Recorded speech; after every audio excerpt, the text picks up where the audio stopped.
चीज़ें इन्होंने आप लोगों को मालूम है, क्योंकि आप लोग सेकंड थर्ड टाइम शायद सुन रहे हैं। काफ़ी लोग ने ऑलरेडी मेरे को सुना है, सबने सुना है ना स्पेस में, है ना। तो कुछ चीज़ें वो अपन रिपीट नहीं करते।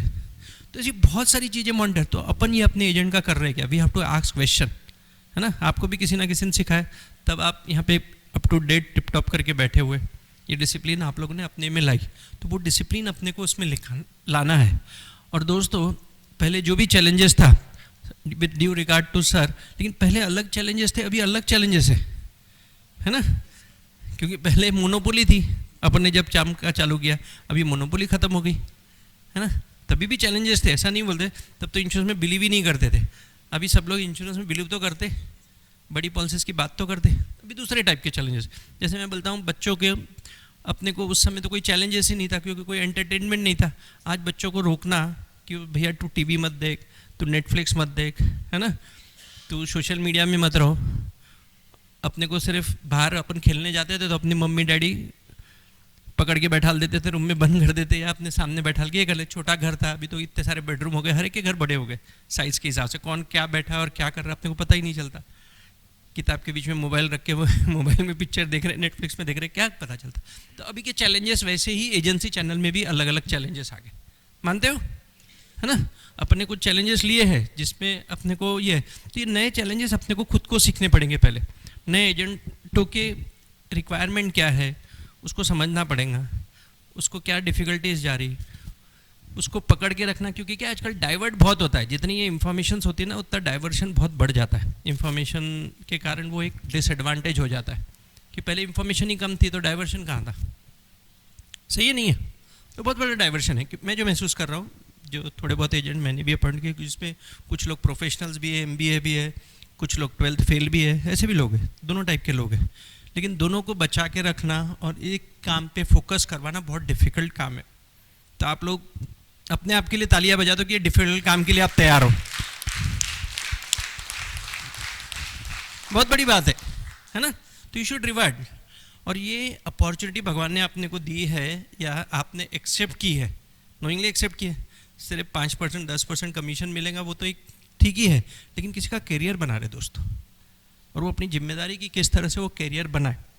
घर की एजेंसी अपना काम दूसरे के नाम से करना वो तो ठीक है ना। वो एक LIC की अपॉर्चुनिटी, वो सही है गलत है वो बात की बात है, ठीक है, चलेगा, वो भी सही है, कोई दिक्कत नहीं ना। कहीं और जा रहा है धंधा, उससे अच्छा है आप ये सोचो आपको कमीशन का रेट बढ़ गया, बस, और कुछ नहीं, वो काम कर रहे था, गलत कुछ नहीं है।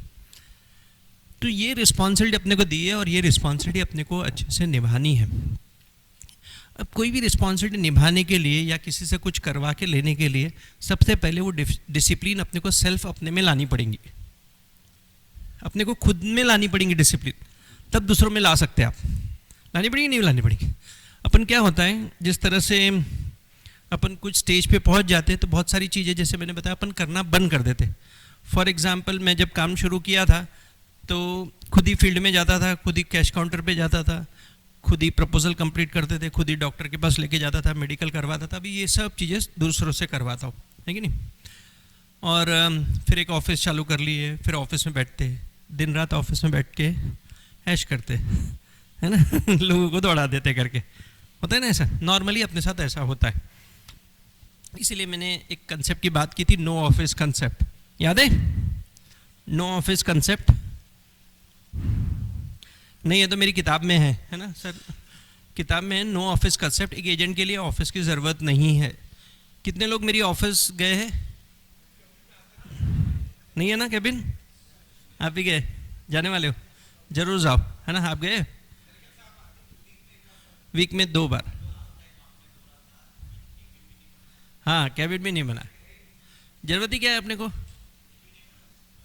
तो दोस्तों ये डिसिप्लिन अपन खुद में लाएंगे तब लोगों से करवा सकेंगे ना। अपन खुद कैबिन में बैठे हैं और उसको बोलेंगे कि भैया तू दिन भर फील्ड में रहे, ऑफिस में आने की ज़रूरत नहीं, तो ये गलत हो जाएगा। पहले के ज़माना अलग था कि मास्टर सिखाता था, तो उसका मतलब ये नहीं कि मास्टर सक्सेसफुल नहीं है और लोगों को इंडस्ट्रियलिस्ट बना भी देता था, ऐसा नहीं। तो अपने को सिर्फ मास्टर का काम नहीं करना है, अभी ज़माना अलग है, प्रैक्टिकली खुद करके भी दिखाना है। अपन उतनी मेहनत करना पड़ेगा। सुबह अपन अगर एक्सेप्ट करते कि वो 8 बजे निकल के प्रॉस्पेक्टिंग, तो अपने को एक फ़ोन कॉल तो करना पड़ेगा भैया उसको। मैं जैसे मेरे लोगों को, मैं ऑफिस नहीं जाता लेकिन लोगों को मिलता हूँ, मेरे मार्केटिंग टीम को मिलता हूँ कि भैया आज ये वाले गणेश पेट में अगर आप देवी चौक पे मिल जाओ, आज नवरात्र चालू हो रहा है, तो सबको सुबह मिल लिया मैंने 8:30 बजे, समझ रहे, स्क्वायर पे। तो मार्केटिंग टीम को वहाँ बुला लिया, तो उसको अपन तैयार होकर बैठेंगे तो आएंगे ना, कुछ नहीं तो चेहरा दिखाने तो आएंगे, घर से तो बाहर निकलेंगे। तो इस तरह से करना है। बहुत सारी चीज़ें इस तरह की मैं करते रहता हूँ। अभी 9 दिन क्या है, पहले मैं जहाँ रहता था तो वो करीब कितना किलोमीटर होगा, 10 किलोमीटर होगा, तो वो पैदल जाते हैं और फिर इस तरह से करते हैं। जब गणेश जी रहते तो गणेश टेकरी चले जाते, गणेश के मंदिर एक बहाना है, कहने का मतलब एक्टिविटी ओरिएंटेड रहना चाहिए। तो इस तरह की बहुत सारी एक्टिविटी अपने को खुद में डिसिप्लिन लानी पड़ेंगी, तब वो डिसिप्लिन अपने को देख के सामने वाला उसको कॉपी करने की कोशिश करेगा, और फिर आप उसको स्ट्रांगली दिल से बोल सकते कि भैया ये तो करना ही पड़ेगा, ये प्रोफेशन की ये डिमांड है। जो सुबह उठ नहीं सकता, निकल ही नहीं सकता, कॉल्स नहीं कर सकता, तो नेचुरली उसका सक्सेस रेट कम रहेगा। तो आप उसको थोड़े अलग तरीके से काम करने के लिए अपने को कहना पड़ेगा। तो ये सब डिसिप्लिन आप लोगों ने अपने में लाई, ये सब डिसिप्लिन उसको मल्टीप्लिकेशन में सामने वाले से करवा के लेना है। अब ये डिसिप्लिन करते समय ये हो गया कि सुबह उठ के कॉल करो या फिर फील्ड में जाओ, प्रॉस्पेक्टिंग करो, फिर अननोन लोगों को कॉल करो, तो सर्वे करवाने पड़ेंगे उनसे, कुछ समय अपने को करके दिखाने पड़ेंगे, किस स्टेज में किस लेवल पे पहुंच गए वो भूल जाओ, है ना। एक सेल्समैन, देखो सेल्समैन जैसा कोई या अपना LIC एजेंट जैसा कोई कैरियर नहीं है, कोई कैरियर नहीं। कितनी चीज़ें अपने को सिखाता है, बहुत सिखाता है, और हर चीज़, हर स्टेज, हर लाइफ में सिखाता है। अभी मैं एक क्लाइंट के पास गया जिसको लाइफ सर्टिफिकेट देना पड़ता है, सर्टिफिकेट ऑफ एग्जिस्टेंट, कि वो जिंदा है करके, है ना। उसके यहाँ से कोई रिस्पांस नहीं आ रहा था, छोटा ही क्लाइंट था, ज़्यादा नहीं, 25,000 रुपये महीने की एन्युटी आ रही थी, 3-3 साल में एक बार सबमिट करना पड़ता। 78 उसकी एज है। तो मैं इसके घर गया तो पता चला कि घर पे लॉक ही है, 1 महीने से है ही नहीं, है ना। फिर आजू बाजू से पता किया, फिर पता चला वो हॉस्पिटल में है। तो हॉस्पिटल गए तो हॉस्पिटल में 1 महीने से बीमार है, तो बेड रिटर्न है। अब उसका लड़का क्यों नहीं फ़ोन उठाया, तो लड़का भी बेड रिटर्न है ना। ऑलरेडी वो बेड रिटर्न, मेरे को मालूम था लड़के के बारे में, वो तो बेड रिटर्न है, लेकिन लड़के को प्रॉब्लम नहीं है, उसकी मम्मी को प्रॉब्लम है, इसलिए बेटा भी उसके बाजू में वहीं एडमिट हो गया। तो देखो लोगों को लाइफ में कैसे कैसे प्रॉब्लम है। और उन्होंने जो वर्ड्स बताए, अपनी एन्युटी मिलती है उसको 25,000 रुपये महीने की, ठीक है। तो बोले मेरे को सिर्फ एन्युटी के पैसे जमा हो रहे, आज मैं बैंक नहीं जा सकती, वो लेडी है, बैंक नहीं जा सकती, चेकबुक लॉकर में पड़ी हुई है घर में, लॉकर में किसी के हाथ में दे नहीं सकते चाबी, नौकरानी के हाथ में या किसी के हाथ में, तो लॉकर में से पैसे नहीं निकल सकते, यानी चेकबुक नहीं निकल सकती। तो ये नहीं, बैंक मैनेजर को फ़ोन कर रहे कि आके लेके जाओ दूसरा चेक, बैंक मैनेजर सुनता नहीं, छोटा हो गया वो आदमी उसके लिए। तो इतनी सारी सर्विसेज देते भी नहीं आज के, लेकिन LIC की एन्युटी क्योंकि रेगुलरली आ रहे और नेट बैंकिंग कर सकते वो, तो वहीं से पैसे ट्रांसफ़र हो रहे, है ना, जो भी उसको जहाँ पे भी खर्चे उठाना। तो कितनी अच्छी अपनी एन्युटी काम कर रही, जो पैसिव और गारंटेड इनकम है। तो ये जब लोगों के पास जाते तब अपने को पता चलता है कि अपन ने क्या क्रिएट किया लोगों के लिए।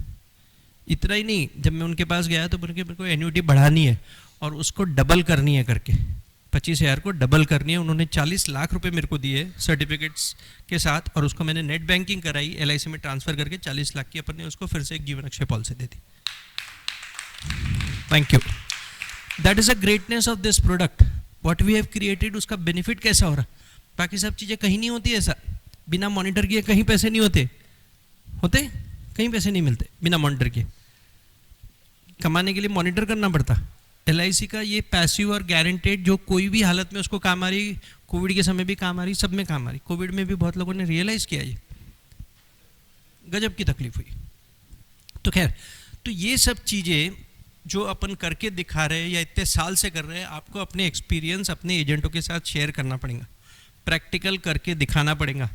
सर्वे की बात हो रही थी, अपने को सर्वे करवाने पड़ेंगे। पहले अपन डोर टू डोर जाके सर्वे करते थे, अभी सर्वे का स्टाइल भी बदल गया। आजकल सोशल मीडिया पे सर्वे हो जाते हैं, होते नहीं होते, सोशल मीडिया पे हो जाते हैं। आप एक अपनी स्टोरी डाल दो या फिर एक गूगल फॉर्म में एक क्वेश्चनेयर बना लो, सबको व्हाट्सअप कर दो, होता ही नहीं होता है। ये नए लोग बहुत अच्छे से करते हैं। मैंने एजेंट्सों को ऐसे कुछ कुछ आइडियाज़ दिया और उन्होंने करके दिखाया, है ना। उन्होंने करीब 1000 लोगों को व्हाट्सअप दिया, सिर्फ 150 लोगों ने रिस्पांस किया, तो भी बहुत अच्छा है। 15% लोगों ने रिस्पांस दिया, सॉरी 1.5% ने, 150 है 15% हो गया, हाँ 15% ने रिस्पांस दिया, तो बहुत अच्छा रिस्पांस है। अपने को तो सब सिखाया है कि 1% ही रिस्पांस आता था, अच्छा रिस्पांस है ना। तो इस तरह से गूगल फॉर्म करके, तो नए नए टेक्नोलॉजी से फास्ट काम होता है। किसी के बारे में इंफॉर्मेशन निकालने के लिए हमको 3-3 महीने या 3-3 साल लग जाते थे, है ना सर? काफ़ी साल लग जाते थे हमको इंफॉर्मेशन निकाल। आज फटाफट इंफॉर्मेशन निकलती, क्योंकि सब सोशल मीडिया में उसकी इंफॉर्मेशन निकल जाती कि कौन आदमी कितना ऊपर है, कितना नीचे है, क्या उसके इंडस्ट्रीज़ है, क्या उसके बिजनेस है, क्या उसका फ्रेंड सर्कल है, सब चीज़ें पॉसिबल है और सब चीज़ें अपन हासिल कर सकते हैं इंफॉर्मेशन। तो जिसके कारण इंफॉर्मेशन जल्दी गैदर हो जाती। ये हो गया सोशल मीडिया से सर्वे करके करवाने के लिए। उसके बाद HNI कस्टमर को अप्रोच करना है। आज लोगों को, पहले अपन जाते थे, डरते थे, कॉन्फिडेंस लेवल अपना कम था। अभी नए जनरेशन का कॉन्फिडेंस लेवल बहुत अच्छा है। बच्चे घबराते क्या किससे बात करने के लिए? जेब में पैसे नहीं है, कोई नहीं घबराते थे। अपन तो सोचते थे अपने, यार ये तो कार वाला है, अपन साइकिल वाले थे तभी, तो अपन कैसे बात करेंगे? होता था ना, एक हिचक रहती थी मन में, रहती थी नहीं रहती थी? वो हिचक निकलने के लिए 15 साल लग गए कि अपन ने कुछ हासिल किया है या फिर अपने डर निकल गया करके। आज के बच्चे चाहे वो कुछ कमाए, जेब में पैसे नहीं रहे, किसी के यहाँ भी जाके पत्थर मार के आ जाएगा, है ना, या बातचीत करके आ जाएगा, तोड़ फोड़ करके आ जाएगा, तो हिचक ही नहीं है। वो बहुत अच्छी बात है ना। तो बहुत सारी उनकी प्लस क्वालिटी है जो अपने को अडॉप्ट करनी है और उसको कॉन्सेंट्रेट करवाना है, जो उसका एडवांटेज हो जाएगा, तब जाके वो एजेंट अच्छा परफॉर्म करना पड़ेगा। तो मैंने ऐसे कुछ एजेंट आइडेंटिफाई किया जो कोई टेक्नोलॉजी में अच्छा है, कोई कॉन्फिडेंस में अच्छा है, फटाफट जाके बात कर लेता है उन लोगों से। किसी कोई पॉलिसी के बारे में बात करता है, सक्सेस रेट कितना आएगा वो बात की बात, लेकिन वो कॉन्फिडेंस तो है। पहले अपन सर्वे शीट बनाते थे, वो गूगल फॉर्म में बना लेता है, टाइम ही नहीं खराब करता।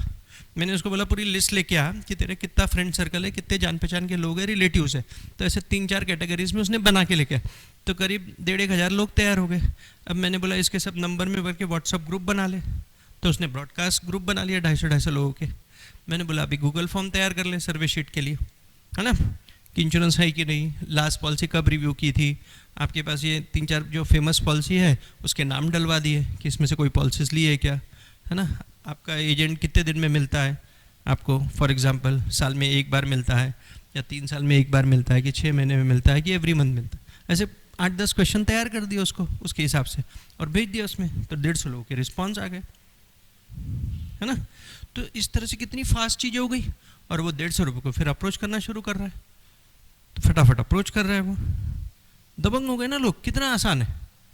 तो दोस्तों जितना एडवांटेज है या जितना डिफ़िकल्ट लग रहा है अपने को, कॉम्पिटिटिव है, ये है, उतना ही आसान भी है।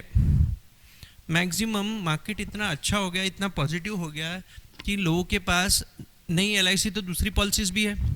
किसी ने ऑब्लिगेशन से ली होंगी या किसी ने जान पहचान के थ्रू या बैंक के थ्रू, किसी ना किसी से ले लेते हैं, फ्रेंड सर्कल के थ्रू लेते हैं ना पॉलिसीज़।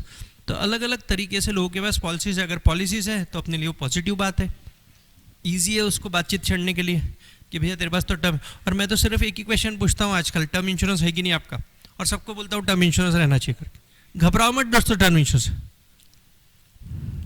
है ना। और वो भी बोला प्राइवेट का लेना है, प्राइवेट का ले क्या फ़र्क पड़ता, सब क्लेम देते, वो सब बात गलत है या उतनी सही नहीं है मेरे हिसाब से, सब लोग क्लेम देते हैं, ऐसा नहीं प्राइवेट वाले क्लेम नहीं देते। देते कि नहीं देते? मैंने सब एक्सपीरियंस कर लिया दोस्तों, क्योंकि इतने लोग मिलता है, इतना बड़ा क्लाइंट बेस है, मुझे सब मालूम है।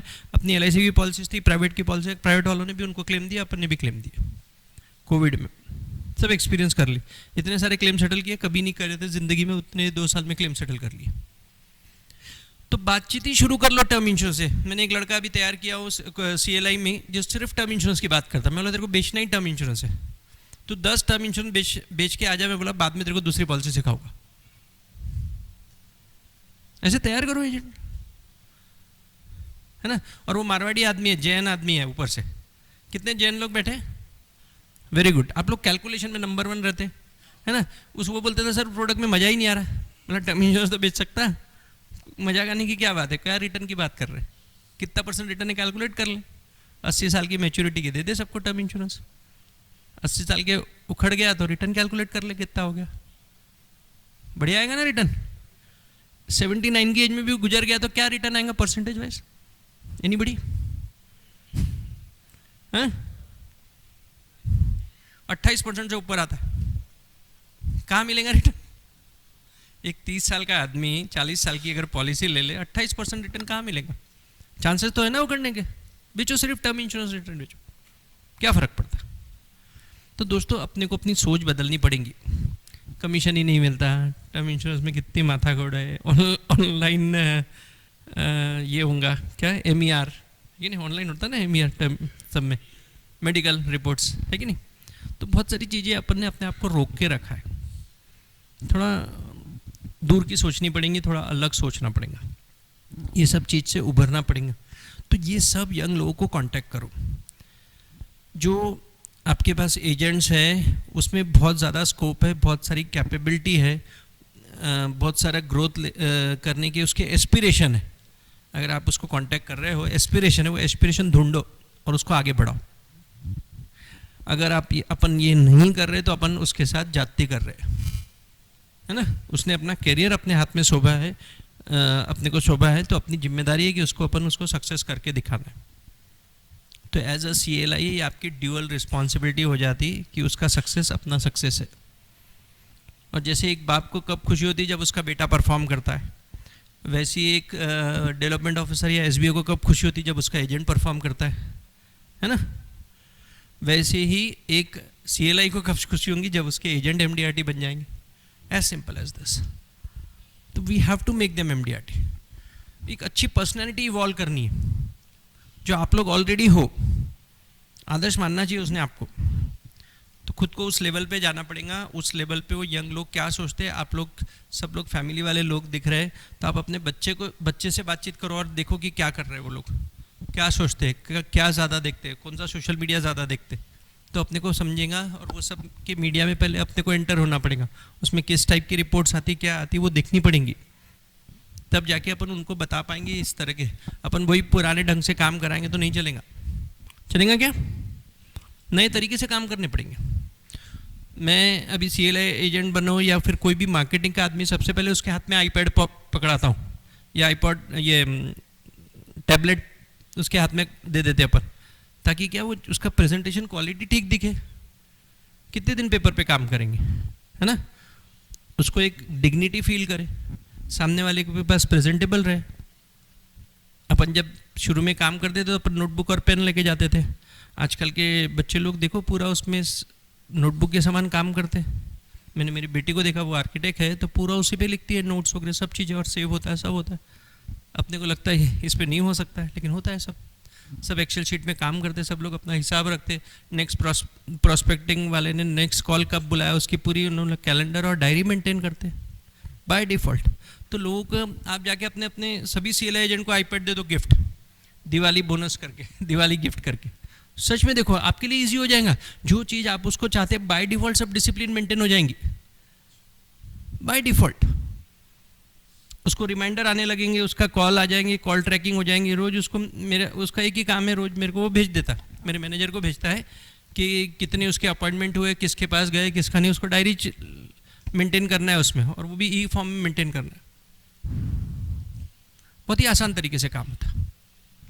तो we have to go to the next level, we have to adopt the technology. Technology से भागना नहीं है, यंग लोगों से या ऑब्जेक्शन से घबराना नहीं है। टर्म इंश्योरेंस तो टर्म इंश्योरेंस की बात करो।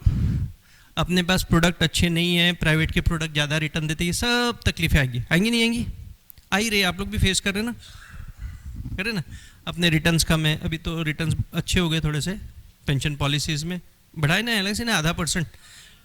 अक्षय में बढ़ा दिया, शांति में बढ़ा दिया 0.5%, लेकिन फिर भी अपन नहीं बेच पा रहे, क्योंकि आज पेपर में न्यूज़ आ गई कि और 0.5% बढ़ जाएगा रेपो रेट, तो फिर से रेट बढ़ना चाहिए। क्वेश्चंस पे आ जाते हैं, प्लान पे आ जाते। प्लान तो बहुत आसान है कि नहीं? But plan is not important, need based selling और कंसेप्ट ज़्यादा इम्पॉर्टेंट है। हाँ, कंसेप्ट के बेसिस पे ज़्यादा है। तो दोस्तों, फर्स्ट ऑफ ऑल जिस तरह से मैंने बताया, CLI एजेंट के मानसिकता अपने को समझनी पड़ेगी। आपका जैसा भी एजेंट है, अच्छा उसमें बहुत सारे लेडीज़ एजेंट रहते हैं। कुछ मैडम आपके लेडीज़ एजेंट होंगे ना, कितने हैं? 23। You are from Mumbai no? अब मुंबई में कितने बड़े चैलेंजेस हैं, बड़ी इश्यू, नंबर ऑफ कॉल्स कैसे करना। हम नागपुर में तो रोज़ 15-20 लोगों को मिल जाए, और मेरा एवरेज पढ़ेंगे तो बहुत ही ज़्यादा है मेरा तो, क्योंकि छोटी छोटी हर एरिया को यानी टारगेट किया। लो सब में अपने अपने क्लाइंट्स है, 100 दुकान होंगी तो उसमें 25 तो अपनी होंगी, तो इसलिए मैं ज़्यादा लोगों को मिल लेता हूँ। मुंबई जैसे में पॉसिबल नहीं है, तो इनके अलग चैलेंजेस है। लेकिन इनको एक पॉलिसी मिलती है तो 1 करोड़ की मिलती है, या प्रीमियम उठाते तो 5 लाख उठाते, अपन 50,000 उठाते, नागपुर जैसी जगह होता है ना। ये सब अलग अलग हर एक के अपने अपने इश्यूज़ है, लेकिन ये समझना पड़ेगा कौन सा एजेंट को हर एक को उस हिसाब से तैयार करना पड़ेगा। हर एक को एक टाइप की ट्रेनिंग नहीं देनी पड़ेगी। जैसे मुलजान सर मुझे जो ट्रेनिंग देते थे, हमारे बाकी भी एजेंट थे जो सक्सेसफुल थे, ऐसा नहीं मैं अकेला हूँ। वो तो क्या है, बाकी लोग छोड़ दिए या डाइवर्ट हो गए, लेकिन सब सक्सेसफुल थे। मैं सिर्फ टिका रहा क्योंकि मेरे को कुछ और नहीं आता था काम पे, तो इसलिए फोकस रहा। तो मेरे को जैसे थोड़ा सा पढ़ा लिखा था, थोड़ा सा ज़्यादा नहीं, वैसे एज अ स्टूडेंट तो बहुत ही यानी मुश्किल से पास होता था, 35 नंबर मिल जाते थे, तो इसलिए पास हो जाता था। तो मेरे को इंग्लिश वाली चीज़ें देख गए, मेरे को इंडस्ट्रियलिस्ट में भेजे। एक एजेंट था जो बेचारा पढ़ा लिखा नहीं था, तो उसको ट्रेडर के पास भेजते थे। कितना सोचते थे सर। तो वैसे आपको अपने एजेंटों को क्वालिफाई, कौन सा आदमी कहाँ जा सकता है और कहाँ सक्सेसफुल होना, वो अपने सोचना है। सर सोचते थे मेरे लिए, तो मेरे को उन्होंने इंडस्ट्रियलिस्ट के पास भेजे। इंडस्ट्रियल वाला आदमी थोड़ा पढ़ा लिखा रहता है, इंजीनियर रहता, क्वालिफाइड रहता। आजकल MBA वाले लोग मिल जाते हैं, है ना, डबल MBA मिलते, कोई फॉरेन रिटर्न मिलते हैं अपने को, उस तरह के। तो हर एजेंट हर काम नहीं कर सकता, या हर एक के पास सक्सेस नहीं हो सकता। कोई रूरल में काम करते होंगे, कुछ लोग हैं छोटे गांव से, पुणे के आसपास, कौन सी जगह से, जूनागढ़, अरे बाप रे ग्रेट। जूनागढ़માં મારા વાઈફના ભાઈ રહે છે, એ લોકો જૂનાગઢના છે, हाँ કરશું આપણે। तो खैर, तो छोटी जगह के अलग अलग चैलेंजेस है वहाँ पे। बेचारे के पास रेगुलर क्रॉप नहीं होता, अगर खेती बाड़ी वाले लोग हैं तो कभी पैसा रहता है कभी नहीं रहता है ना। ऑलरेडी कर्ज में भी डूबा रहता है, होता है ना, बहुत सारी दिक्कतें। तो हर एक की अलग अलग दिक्कत। वहाँ पे लोगों के पास समय समय है, बात करने के लिए आदमी मिल जाता है, लेकिन जेब में पैसे नहीं है, होते ना। हाँ, तो हर जगह के अलग अलग चैलेंजेस है। आपको आइडेंटिफाई करना है कि कौन से एजेंट को कहाँ भेजना, किसके पास वो सक्सेसफुल होना, उसको पूरा एनालिसिस करके करना पड़ेगा। अभी मेरी डॉटर है, तो उसके लिए हम लड़का देख रहे हैं, है ना। नॉर्मली आजकल के बच्चे खुद ढूंढ लेते हैं, लेकिन अभी उसने वो रिस्पॉन्सिबिलिटी हमको दी है। तो अपन लड़का देखने के लिए बहुत सारी चीज़ें देखते हैं ना, कि घर कैसा है ना, बैकग्राउंड कहाँ है, लड़का कहाँ पढ़ा, फिर कौन से फैमिली से बिलोंग करता है, फिर उसका फ्रेंड सर्कल कैसा है, उसका सोशल मीडिया कैसा है, बहुत सारी चीज़ें देखनी पड़ती। वैसे ही एक एजेंट के लिए आपको सब चीज़ें, एजेंट को पहले एज अ क्लाइंट समझना पड़ेगा। आपका प्रॉस्पेक्ट कौन है, एजेंट है। वी एज अ CLI का प्रॉस्पेक्ट क्या है, एजेंट इज अवर कस्टमर, उसको कस्टमर समझना पड़ेगा। तो एक कस्टमर की जैसी फैक्ट फाइंडिंग करते हैं, वो एजेंट की फैक्ट फाइंडिंग करो। आपके पास फैक्ट शीट है कि नहीं एजेंट की, है, पूरी करते फिर बहुत अच्छा। तो एजेंट की पूरी उसको स्कैनिंग करो पूरा। जैसे डॉक्टर के पास जाते हैं, अगर आइडेंटिफाई करनी इसको क्या बीमारी है, तो पूरी स्कैनिंग करा था ना। आजकल ब्लड टेस्ट कराएगा, ECG कराएगा, MRI कराएगा, कराते नहीं कराते, पूरा फिर उसके साथ बैठ के समझेगा क्या खाते हो, फिर डाइट चार्ट बनाता है, फिर रहता है। वैसे ही अपने को पूरा बनाना पड़ेगा उस एजेंट को, डाइट चार्ट बना के देना पड़ेगा आपको, भैया कितना वजन कम कराना है या बढ़ाना है, वैसे कितना प्रोग्रेस करना है, जो आप चाहते कि ये एजेंट। जैसे मेरे को क्लाइंट दिखता तो मैं सोचता हूँ यार इससे अपन 3 साल में 25 लाख का प्रीमियम उठा लेंगे, ऐसा मेरा टारगेट रहता। हर एक को मैं टैग दे देता हूँ, है ना। जब पहली बार क्लाइंट बनाता हूँ या प्रॉस्पेक्ट भी आता है, तो उसके सामने मैं लिख देता हूँ इससे कितना प्रीमियम लेना है अपने को करके। तो वैसे वो एजेंट से देख लो कि इसको 3 साल में MDRT बनाना है या TOT बनाना है 5 साल में, ये ऐसे टारगेट्स रहना चाहिए आपके पास। वी हैव टू फोकस, और उसके लिए पूरी सिस्टम, पूरा एक सेक्रेटरिएट तैयार करना पड़ेगा। आप ऐसा नहीं कि अपने बाकी काम कर रहे हो वो भी वही काम कर रहे हैं, है ना, दोनों को सेपरेट रखना पड़ेगा। जैसे एक कहावत है ना, एक ही मयान में 2 तलवारें नहीं रहती। तो अपन सब चीज़ें ऐसे मिक्स करके काम करने जाएंगे तो मज़ा नहीं आएगा, क्योंकि वो भी काम खराब नहीं होना चाहिए जो अपना एग्जिस्टिंग है, ये भी नहीं होना चाहिए। तो सेपरेट पूरी चलना है, उसके लिए फंड अलग से अलॉट करना पड़ेगा। अभी जैसे अडानी साहब है अपने, तो वो उन्होंने एयरपोर्ट का काम शुरू किया, है ना। GMR एयरपोर्ट ले लिए, पहले 6 एयरपोर्ट लिए, फिर अभी एक और लिए। उसके पहले उन्होंने जितने भी डॉकयार्ड बनाए, है कि नहीं। तो अलग अलग टाइप के उनके काम में वैरायटी, तो हर एक के पास अलग अलग प्रोफेशनल लोग बैठा लेना। तो वैसे ही अपने को बैठाना पड़ेगा। एक ही आदमी से सब काम कराते क्या, भैया तो बंदर का भी देख ले, ये भी देख ले, ऐसा नहीं होता ना। तो वैसे अपने को करना पड़ेगा। We have to dedicate it.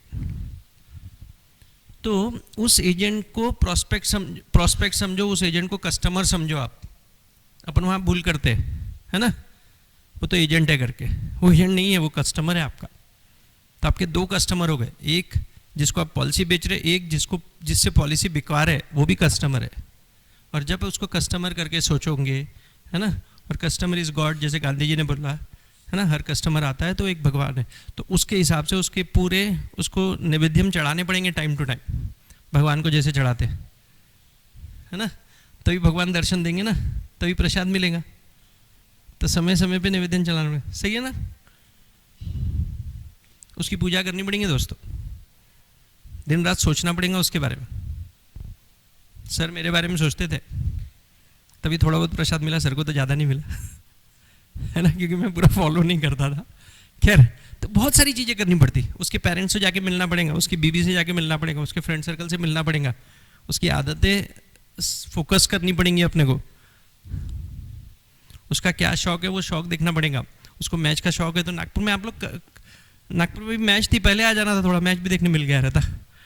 खैर, तो उसको क्या शौक है उसके साथ जाना पड़ेगा, घूमना पड़ेगा, तब जाके उसको आप अपने साथ ये करना पड़ेगा। जैसे अभी क्लाइंट है, मेरा एक क्लाइंट है, उसको शौक था रोज़ सुबह उठ के बीच के किनारे, बॉम्बे का क्लाइंट है, बीच के किनारे कुत्ते घुमाने का शौक था। उसने अपना कुत्ते का बर्थडे कहाँ मनाया था, किसने सुना होगा तो मालूम होगा, उसने ताज में मनाया था अपने कुत्ते का, है ना। तो मैंने कुत्ते के बारे में पूरा पढ़ा भैया, एक किताब लिया, पढ़ा, उसके यूट्यूब्स देखे, बहुत सारे कुत्ते के टाइप रहते ना, तो ये शेपर्ड है, ये है, वो है, तब जाके अपने को उसकी जानकारी, उससे मिलेंगे तो बातचीत क्या करेंगे। फिर रोज़ सुबह, जैसे वो शाहरुख खान की एक पिक्चर थी ना, वो सुबह सुबह दिल वाली दुल्हनिया लेके जाएंगे क्या, काजोल और शाहरुख खान की कौन सी है, वही है ना। तो वो जाते थे ना वो खेती में, वो दाने देने कबूतर को, ऐसे पूरे चक्कर मारने पड़ते दोस्तों। तो अपन क्लाइंट के लिए करते हैं ना, तो बहुत सारी चीज़ें सीखनी पड़ती। अब वो ताज में कुत्ते का बर्थडे मना रहा, तो कुछ तो दम होगा ना उसमें। ये मेरे को पता चला, कब पता चला, मैं मरीन ड्राइव में बॉम्बे के गेस्ट हाउस में रहता था, चर्च गेट में, वहाँ पता चला मेरे को, यार ये इतना बड़ा आदमी है, 4 लोग उसके आगे पीछे घूम रहे है ना, जो उसके दोस्त नहीं उसके गार्ड है ना, और कुत्ता लेके घूम रहा है, बढ़िया कुत्ता था, तो कुछ तो होंगे ना यार, शौक कौन पाल सकता है ये सब चीज़, कुछ तो दम होगा। फिर वहाँ पे बातचीत हो रही, तो मेरे को पता चला इसका, ये कुत्ते का कल बर्थडे था, तो बर्थडे कहाँ मनाए, तो कहाँ मनाए, तो ताज में मनाए, उसकी पार्टी दिया उसने, ऐसी बातचीत हो रही थी। तो यार ये आदमी काम का अपने, फिर अपने टारगेट किया उसको, 3 साल लग गए, है ना, 2 करोड़ रुपए साल का प्रीमियम भरता है वो मेरा आज।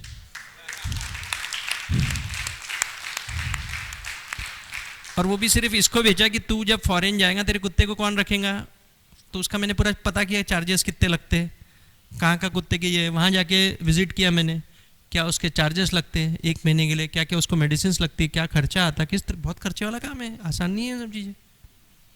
कितने इंजेक्शन लगाने पड़ते हैं उसको टाइम टू टाइम, कितने देखभाल वाले आदमी, देखने वाले एक बार सस्ते में मिल जाते, कुत्ते देखने वाले सस्ते में नहीं मिलते, 10 गुना उसका रेट है। आपको घर में 10,000 रुपये महीने की बाई मिल जाएंगी, बॉम्बे में और ज़्यादा है, 25,000 रुपये महीने की, लेकिन इसके लिए 2 लाख रुपये महीने लगते। कुत्ते को अगर 1 महीना छोड़ के जाना है किसी को, या तुम्हारे घर में किसी को रख के उसको देखभाल करना है, क्योंकि बहुत मॉनिटरिंग करनी पड़ती।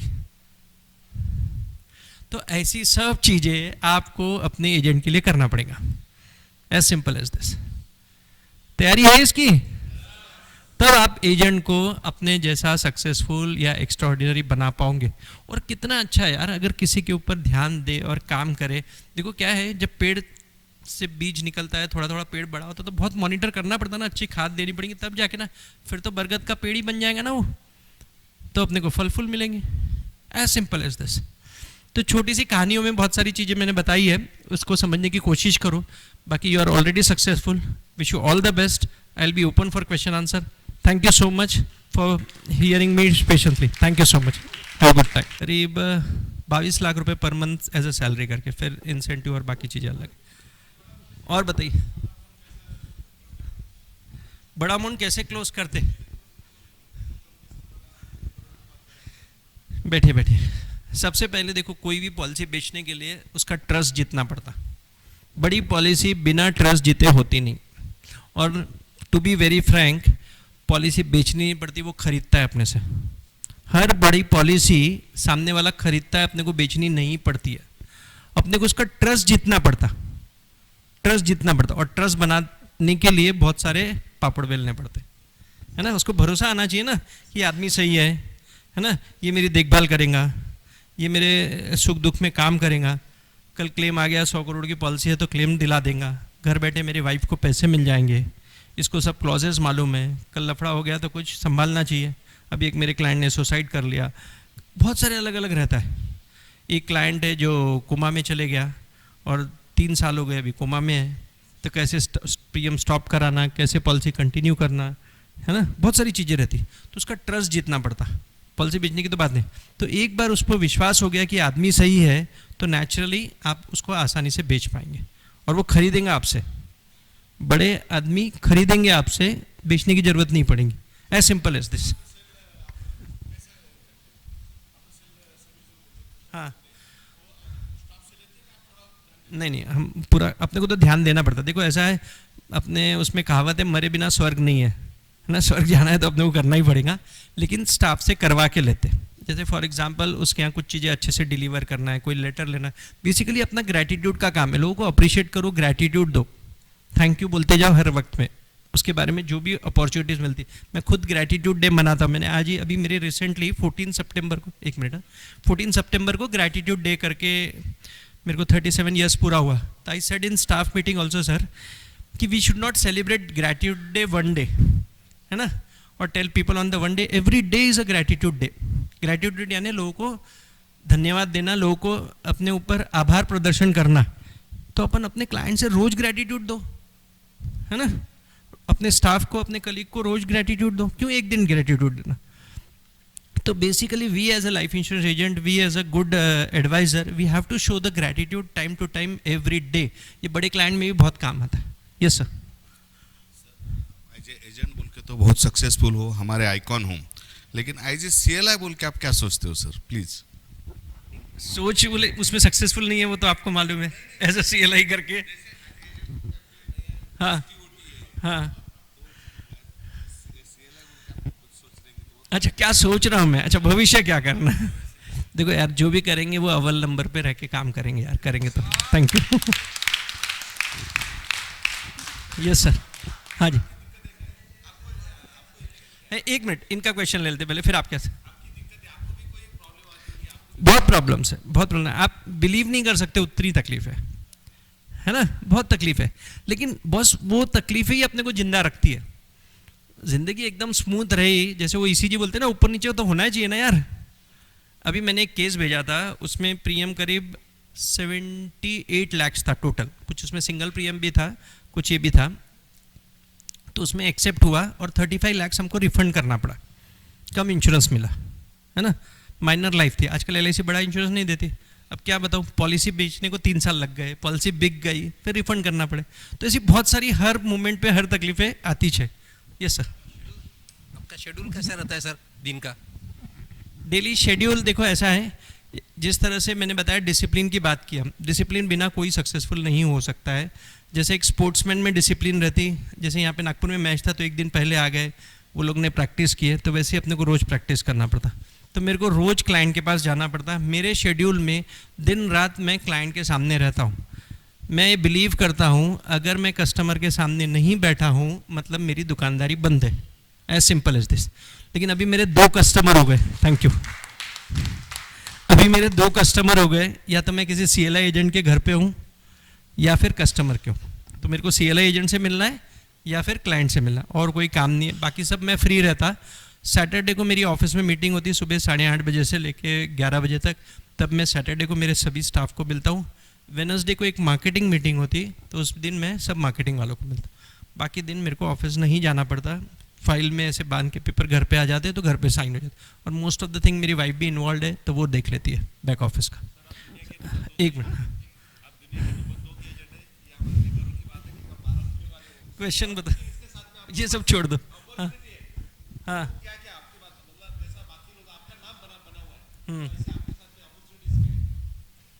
अपॉर्चुनिटी किस बात की? ऐसा देखो, ऐसा है, ये सब भ्रम है, कुछ नहीं मिलता है ना, ऑटोमेटिक कुछ नहीं होता है भैया, ऑटोमेटिक करवाना पड़ता है ना, कहीं कोई वैल्यू नहीं है। ये कोई अपना वैल्यूएशन, देखो ऐसा है, मैं तो चेयरमैन से भी मिला था हैदराबाद में, तो हम लोग अलग भी बैठे थे। मैंने बोला हमारी एजेंसी कन्वर्ट कर दो प्राइवेट लिमिटेड कंपनी में, ताकि मैं अपना वैल्यूएशन बेच सकूं। क्या फ़ायदा है वैल्यूएशन का? बिकता क्या अपना वैल्यूएशन? नहीं बिकता ना। आज एक कंपनी प्रोप्राइटरशिप पार्टनरशिप होती, पार्टनरशिप से प्राइवेट लिमिटेड होती, फिर कोई वैल्यूएशन कोई कंपनी आती और उसको खरीदती। जैसे फ्लिपकार्ट, आजकल तो लॉस भी बिकता है, प्रॉफिट तो दूर की बात, अपनी तो प्रॉफिट मेकिंग कंपनी है भैया, कल मेरे को ये हैंड ओवर करना है तो होता है क्या? नहीं होता है ना। खैर, लेकिन वो जान दो वो बात है, लेकिन LIC ने CLI दे के बड़ा एडवांटेज कर दिया, तो अपन अपनी कंपनी के लोग क्रिएट कर सकते हैं और उसको ये कर सकते हैं। तो अपॉर्चुनिटीज़ बहुत है, लेकिन आप अगर इस भ्रम में रहेंगे कि अपना नाम हो गया, कुछ हासिल कर लिया, ये सिर्फ LIC में ही होता है, आप सब लोग इज्जत देते, बहुत अच्छी बात है। जब कस्टमर के पास जाता है, जैसे मेरे बॉम्बे में जब मैंने नया चालू किया, अभी भी बहुत सारे जगह जाता हूँ मैं, तो लोग बोलते यार बहुत लोग करोड़पति हो गया, तो आप 1 करोड़ का तो काम कर लेते होंगे ना साल में, ऐसा करके पूछते हैं अभी भी। तो भैया यही वैल्यू है अपनी, अपन एजेंट है वही इंपॉर्टेंट है। yes. नॉर्मली टर्म प्लान जो अभी सेल हो रहा है मार्केट में, तो LIC की तरफ से उस पर क्या रिप्लाई है? क्योंकि प्राइवेट कंपनी के टर्म प्लान बहुत इजीली सैंक्शन हो जाते हैं, बट LIC के प्लान अभी भी, मैंने एक परसों एक 10 करोड़ का प्लान डाला है, लेकिन अभी 3 महीने हो गए, अभी तक कुछ हुआ नहीं उसका। नहीं मतलब रिस्पॉन्स आ रहा है, तो क्वेश्चनरीज काफ़ी ये आ रही, तो डॉक्यूमेंटेशन ऑलरेडी बहुत सारे क्लियर रहने के बावजूद भी उसमें ही आ रहा है, तो आई थिंक ऐसा लगता है कि LIC को टर्म प्लान चाहिए नहीं, ऐसा नहीं। थैंक यू, क्योंकि मैंने भी बहुत सारे टर्म प्लान बेचे, 10-10 करोड़ 25-25 करोड़ के भी बेचे हैं। देखो ऐसा है, अगर रिक्वायरमेंट, पहली बात तो कोविड के बाद थोड़ा सा री इंश्योरेंस कंपनी के व्यू अलग हो गए टर्म प्लान के बारे में, और वो लोग बहुत कॉशियस हो गए। टर्म नहीं, दूसरे भी, मैं बता रहा हूँ, normal policy, Jeevan Umang policy के पैसे रिफंड किया मैंने 35 लाख रुपए जीवन उमंग के, तो सब में ऐसे हो रहा है। एक दूसरा, चाहे टर्म प्लान हो या नॉर्मल प्लान हो, री इंश्योरेंस कंपनी ने बहुत सारी लिमिट रिस्ट्रिक्ट कर दी, माइनर लाइफ को कम कर दिया, इनकम में सेल्फ एम्प्लॉयड वालों को अच्छा दे देंगे, बिजनेसमैन को कम देंगे क्योंकि प्रॉफिट में फ्लक्चुएट रहता, तो रिस्क इवेल्युएट करने लगे। पहले नॉर्मली सपोज 30 टाइम्स देते थे, तो अभी 10 टाइम्स दे देते, तो उन्होंने 50% ऑलमोस्ट रिड्यूस कर दिया है। तो ये थोड़ी सी प्रैक्टिकली री इंश्योरेंस की तकलीफ है। दूसरा, आपको लगता है LIC देती, लेकिन मैं आपको बताता हूँ बहुत सारे प्राइवेट, मैं तो सबको पहले ऑप्शन देता हूँ कि प्राइवेट में घूम के आ जा, जरा बगीचे में घूम के आ जा, सारा मार्केट देख के आ जा, फिर मेरे पास आना, तो उनको भी नहीं मिल रहा है ना, उनको नहीं मिल रहा है। तो हाँ, नहीं सही है, अपने को ऐसा लगता है कि LIC दे रही, लेकिन LIC इज़ वेरी प्रैक्टिकल, अगर देंगी तो LIC देंगी, दूसरा नहीं देंगी, नहीं दे रही, बहुत मुश्किल है। लेकिन क्या है, उसके लिए कुछ चीज़ें आपको रखनी पड़ेंगी अपने फोल्डर में। मैं तो लोगों को लगता हूँ, देखो ये मैं तो बोलता हूँ ना, प्राइवेट में गए थे, क्या हो, बोले क्या हुआ, नहीं मिला, मतलब लेटर लाओ, लेटर मंगाते, ये मंगाते, ताकि अपने रिकॉर्ड में रखते अपन, ताकि लोगों को बता सके। थोड़ी सी ऐसी इंफॉर्मेशन फ्रेंड सर्कल से, खुद नहीं है तो फ्रेंड सर्कल से कलेक्ट करो, मिल जाते हैं सब। यस, एक ही जन क्वेश्चन पूछ रहा है क्या, बाकी लोगों के पास क्वेश्चन नहीं है क्या? फिर बंद करता हूँ। बात, हाँ यस, एक मिनट, हाँ madam. There are n number of the days for रोज ग्रेटिट्यूड कन्वे करना है, एक दिन नहीं करना है। पहले मैं क्या करता था, फंक्शंस रखता था ग्रेटिट्यूड डे के। जैसे मैंने एक देवदत्त पटनायक के बारे में सुना है आपने, मैथोलॉजिस्ट है देवदत्त पटनायक, तो अच्छे स्पीकर्स को बुलाता था, कस्टमर मीट करता था और उनको ग्रेटिट्यूड शो करता था। मैंने मेरे LIC के चेयरमैन को 2-4 बार बुलाया हूँ, IID के चेयरमैन को बुलाया हूँ, और गेट टुगेदर रखते थे हम, कभी ऑफिस इनॉग्रेशन के बहाने मिल लेते थे और उसको ग्रेटिट्यूड शो करते थे। सेकेंडली, काफ़ी बार छोटे छोटे मोमेंटो बनाते हैं, जैसे मोबाइल स्टैंड है या फिर पेन स्टैंड है, या ऐसी छोटी छोटी चीज़ें, आर्टिकल्स बना के भी अपन ग्रेटिट्यूड डे करते थे। समय समय पे चेंज करते गए, लेकिन अभी जो ग्रेटिट्यूड शो करते हैं, जो हमने अभी ये मीटिंग से डिसाइड किया कि डे टू डे बेसिस पे लोगों को ग्रेटिट्यूड शो करना है। जब भी अपन उससे मिलते हैं तब आपको ग्रेटिट्यूड है that we are here because of you, है ना, उसको शो करना। देखो कस्टमर को एक फील कराना पड़ेगा। आईफोन सबसे ज़्यादा इसलिए बिकता है क्योंकि वो टच फीलिंग आती है ना, उसमें टच की फीलिंग आती है ना, इसलिए आईफोन बिकता है। तो वो कस्टमर को और रियल ग्रेटिट्यूड होना चाहिए। वो अच्छा नहीं दिख रहा, उसको बोलेंगे आज तो बहुत ही स्मार्ट लग रहे हो, तो नहीं चलेगा ऐसा, है ना। तो उसको ग्रेटिट्यूड रियल शो करना है। फॉर एग्जांपल कि आपके भरोसे मेरे अब मैंने आज ही सुबह एक जन को मिला था, तो मिला आपके भरोसे मेरे एक एम्प्लॉय की सैलरी निकलती है ना, कुछ भी बातचीत हो गई, वो सर्विसेज के बाद थी, तो मिला उसके तुम्हारे भरोसे तो मेरी सैलरी निकलती, उतना तो प्रीमियम देता, तो आपको समझ में आता ना 5%, तो आई नीड यू, है ना, I need that you should pay regularly. मैं बोला वो बोले यार मेरे को कोई फ़र्क नहीं पड़ता पॉलिसी। मैं बोला सिर्फ इसलिए भर, तो प्रीमियम भरने को तैयार नहीं थे, उसकी 2 एंजियोप्लास्टी हो गई है, लास्ट डेट था प्रीमियम का। बोले मेरे को फ़र्क नहीं पड़ता है पॉलिसी चालू है कि नहीं, इतना पैसा कमा लिया। मतलब यार तेरे भरोसे मेरी एम्प्लॉय की सैलरी निकल रही है, उसके लिए प्रीमियम भर दे, तो उसने भर दिया premium. That is the way you should show the gratitude. समझ में आया?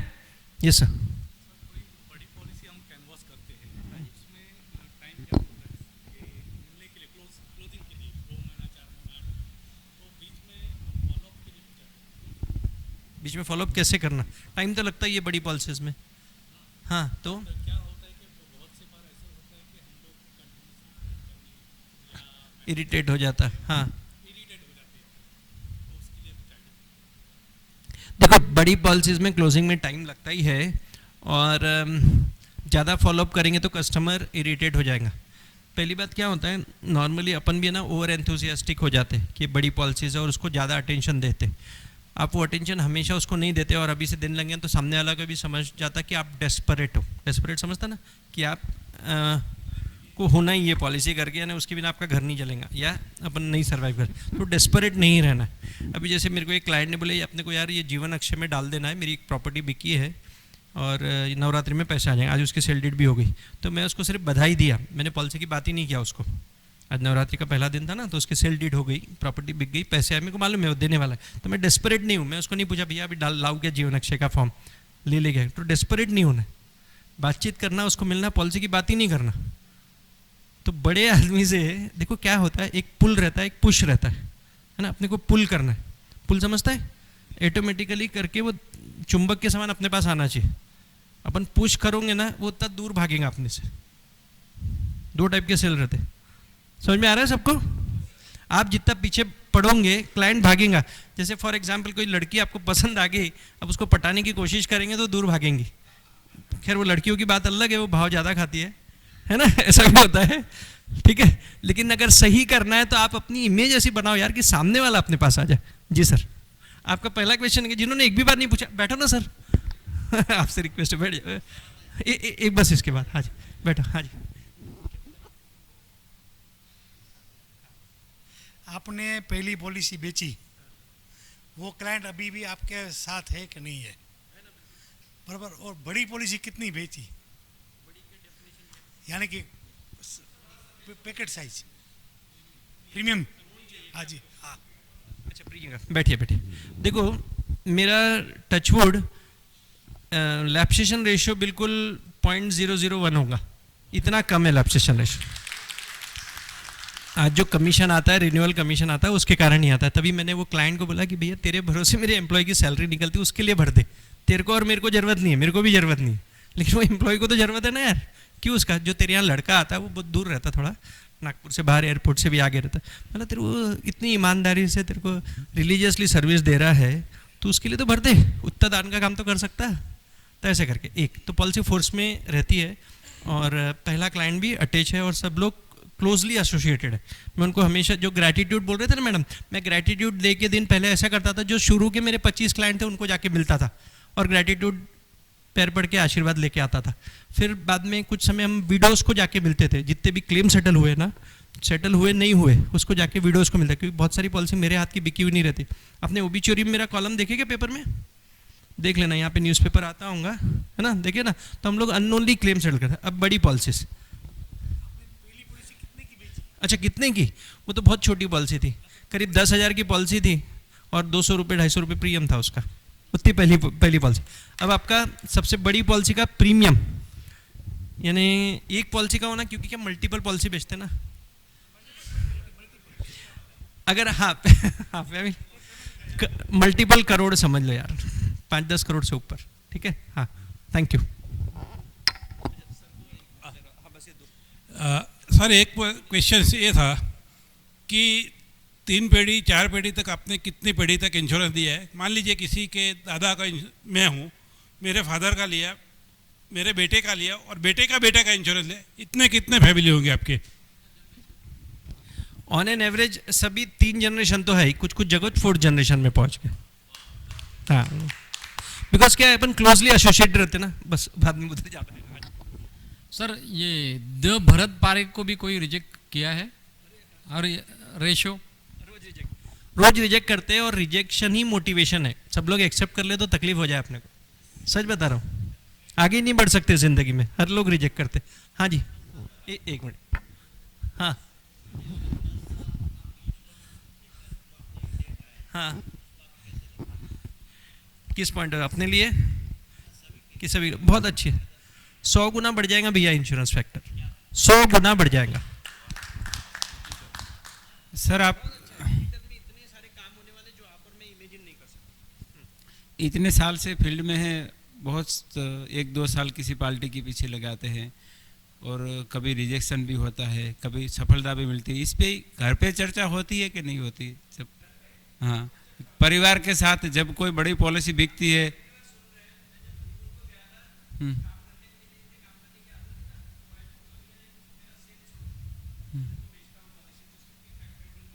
हम्म,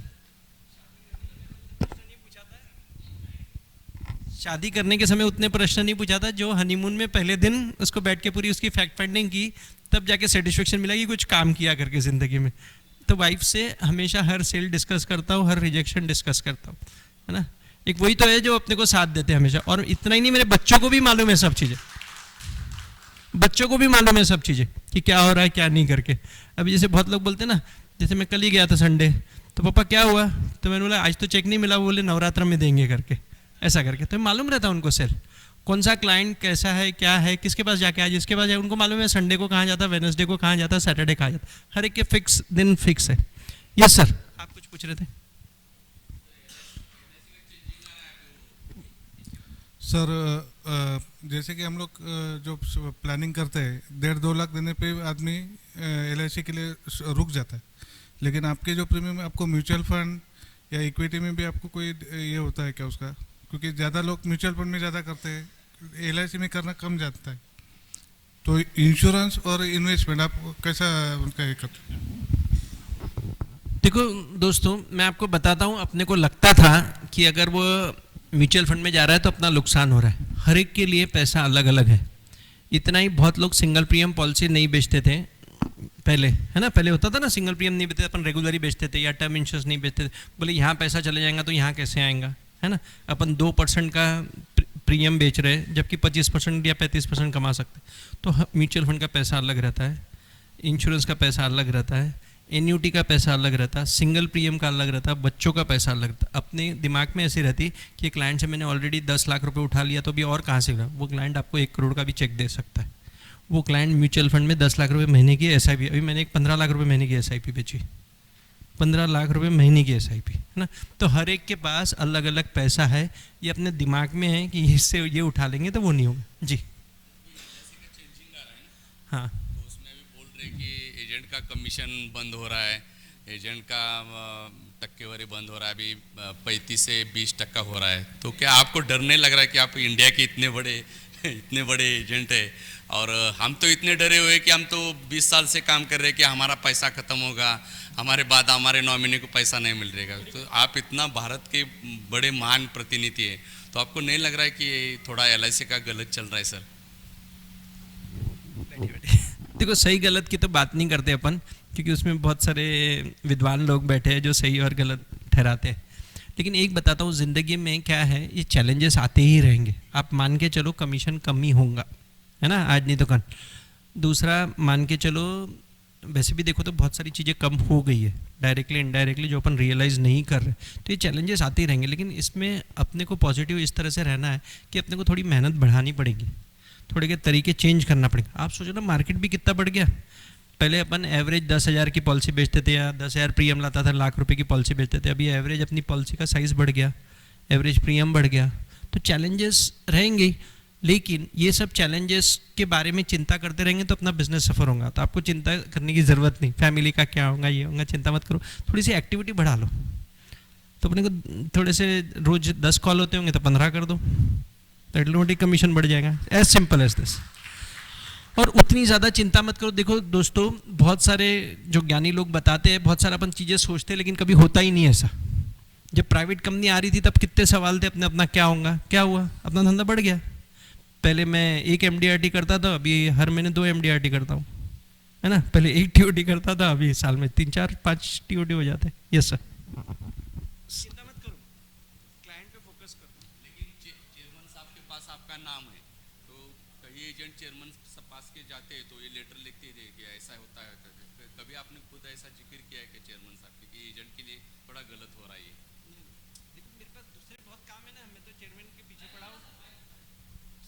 देखो ये सब चीज़ें मैं डिस्कस नहीं करता क्योंकि क्या है उसका एक फोरम और पर्टिकुलर इससे डिस्कस करना पड़ता है। मेरे पास तो दूसरे काम है कि मेरे को प्रोडक्ट दो ऐसे करके, प्रोडक्ट अट्रैक्टिव बनाओ करके। मैं तो चेयरमैन का अपना बोनस डिक्लेयर नहीं हुआ है, मालूम है सबको। बैलेंस शीट आ गई, बोनस में बोनस के बारे में बात करता हूँ। IRR बढ़ाओ अपना, ये पेंशन का IRR हैदराबाद में मुलाकात हुई थी तब मैं पीछे पड़ा था, उनको बताया कि मार्केट के रेट कैसे बढ़ गए करके। फिर से उसके रिटर्न बढ़ाओ, रिटर्न अच्छे हो जाएंगे, प्रोडक्ट अट्रैक्टिव हो जाएंगे तो ऑटोमेटिक प्रोडक्ट बिकेंगे, ऑब्जेक्शन कम हो जाएंगे। उस पर कॉन्सेंट्रेट करता हूँ क्योंकि उसके लिए क्या एक फोरम और अलग तरीके से बैठना पड़ता है। मैं LIC ऑफिस नहीं जाता, ना चेयरमैन की ऑफिस जाता, ना किसी से बात कर। लोगों को एक भ्रम रहता है कि मैं सबको जानता हूँ और सबको, मैं किसी को नहीं जानता हूँ, किसी से बात नहीं करता हूँ। काम में फोकस रहता हूँ कि मेरे पास मेरे कस्टमर, जैसे मैंने बताया ना, कस्टमर वही अपना भगवान है, उसी पे कॉन्सेंट्रेट करता हूँ भैया। ठीक है, थैंक यू।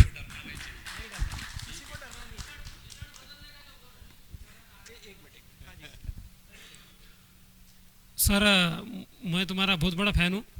सबसे बड़ी बात ये है मेरे लिए कि आज तुम यहाँ पे आए हैं।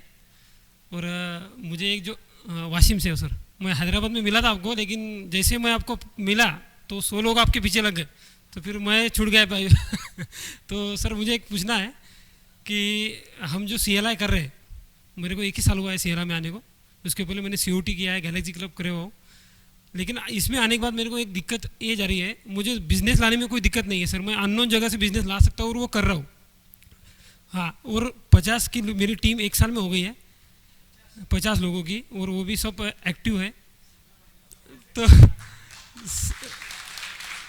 तो सर मुझे एक ही बात इसमें आपसे सीखना है कि मैंने भी एक ऑफिस डाला है, लेकिन उस ऑफिस में मैनेजमेंट मेरे से नहीं हो रहा है, इसलिए मैं बिज़नेस करने में मेरा ध्यान नहीं जा रहा है।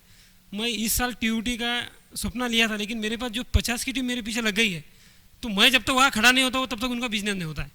तो उनमें से जैसे आप संडे सैटरडे को आपका ऑफिस में मीटिंग रखते हैं, मार्केटिंग की मीटिंग रखते हैं, तो वो कैसे मैनेज करते हैं, सिर्फ वो अगर फंडा हमको बता दिया जाए तो बिजनेस तो हम ला लेंगे, लेकिन ये इसमें से कैसे फ्री रह सकेंगे, बस उसमें थोड़ा सा बताइए। ठीक है, बैठिए। Thank you. First of all congratulation, आप 50 एजेंट 1 साल में तैयार कर दिए, बहुत क्रिएटेबल बात है। मेरे को 3 साल लग गए 25 एजेंट तैयार करने के, जिसमें आधे से ज़्यादा नॉन एक्टिव है ना। खैर, सबसे पहले बाइफर्केशन करना पड़ेगा। जैसे मैंने बताया ना, जो आप कर रहे हो वो तो कंटिन्यू करो, उस पर मत फोकस करो। ऑफिस कैसे चलाना, वो जो टेंशन हो रहा है उसकी चिंता मत करो, ऑफिस बंद कर दो, ताला मार दो, कोई फ़र्क नहीं पड़ता है ना, कि धंधा सफ़र नहीं होना चाहिए। आप बैठो ना सर, आता हूँ। हाँ जी। सेकेंड, आपने जो बोला उसको मैनेज कैसे करना, ये 50 एजेंट, तो देखो क्या है, सेल्फ डिसिप्लिन लानी पड़ती। धंधा करने के लिए अलग डिसिप्लिन होना है ना, उसको कस्टमर समझ के अपन काम करते, तो वैसे भी ये अलग टाइप का कस्टमर है, ये HNI कस्टमर है ऐसा सोचो, और उसके लिए उनकी क्या रिक्वायरमेंट है वो फोकस करनी पड़ेंगी, उनकी मीटिंगें रेगुलर करनी पड़ेंगी, और यहाँ पे ग्रुप में करनी पड़ेंगी, है ना। उसके लिए एक अलग ऑफिस क्रिएट करना पड़ेगा, CLI का अलग, इसके साथ मिक्स मत करो पूरा अलग। उसको मीटिंग कोई क्लब के मेंबर होंगे या फिर कई होटल में आप मिला करो, या फिर कोई नुक्कड़ पे मिला करो, उनको रेगुलर मिल लो, लेकिन ऐसे टाइम में मिलना पड़ेगा जो रूटीन का टाइम है उसके अलावा मिलना पड़ेगा। जैसे मैंने बताया सुबह 9:30 बजे आज मैंने सबको मिल लिया, नवरात्रि के देवी के मंदिर के सामने, है ना। देवी के मंदिर के अंदर भी नहीं गए, देवी के दर्शन हो ना हो, देवियों के दर्शन हो ही जाते हैं वहाँ पे, है कि नहीं। खैर, तो समझ गए। हाँ जी, ठीक है। कहने का मतलब लोगों को समय तो देना पड़ेगा क्योंकि अपनी रिस्पॉन्सिबिलिटीज़ है, तो उसको लेकिन अलग समय देना पड़ेगा, अपने आप को बाइफर्केट करना पड़ेगा। एक दिन फिक्स कर लो, जैसे मैंने फिक्स किया है कि वेडनेसडे को मैं मार्केटिंग वालों को मिलता हूँ, सैटरडे को मैं बैक ऑफिस और मार्केटिंग को जॉइंटली मिलता हूँ, वैसे एक दिन CLI के लिए नक्की कर लो, जो भी आपको जमता है, जो सब CLI, तो वो पॉसिबल हो जाएगा। Thank you once again, congratulation. हाँ जी, कौन थे? नहीं वो कहाँ गए भैया?